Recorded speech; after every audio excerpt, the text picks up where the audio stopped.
Bobda n'est pas encore en prison, hey, Seigneur, vous croyez vraiment que c'est mettre la main sur ce Bobda-là qui dépasse notre armée au Cameroun?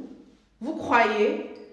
Non, je pense comme Richard Bonnard que si on arrête Hervé Bobda, on va faire tomber la pyramide. La pyramide va chuter.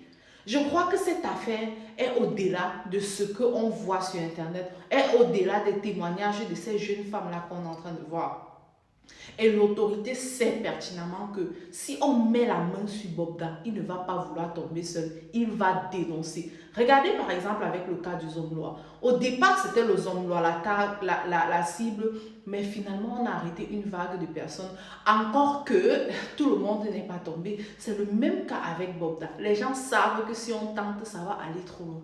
Vous croyez vraiment que dans un pays comme le nôtre, on est en train de crier partout Bobda, Bobda, Bobda, depuis plus d'une semaine, et le gars continue de tourner dans les boîtes de nuit, de tourner ci et là, à jouer sa vie comme s'il n'avait aucun problème. C'est-à-dire qu'on peut sévir sans être inquiété comme ça, sans être inquiété. J'ai vu la ministre... J'ai vu la ministre de la promotion, ou bien peut-être le secrétariat de la ministre de la promotion de la femme et la famille, faire un communiqué pour venir demander de parler de quoi, madame? Depuis qu'on parle des trucs les violences faites aux femmes, on a parlé de ça ici sur Internet, on a vu des femmes tomber chaque jour. Vous n'avez jamais rien dit. Vous êtes démissionnaire à votre rôle de ministre. Prenez les choses en main, par exemple. Faites arrêter ce Bobda. Vous savez où il est. On sait où il est. Il suffit de tracer son téléphone, par exemple, pour mettre la main sur lui. Mais si on met la main sur lui, combien de ministres vont tomber? Combien de directeurs de société vont tomber? Combien de richissimes hommes d'affaires au pays ou même à l'étranger vont tomber? Est-ce qu'il s'agit uniquement de Bobda?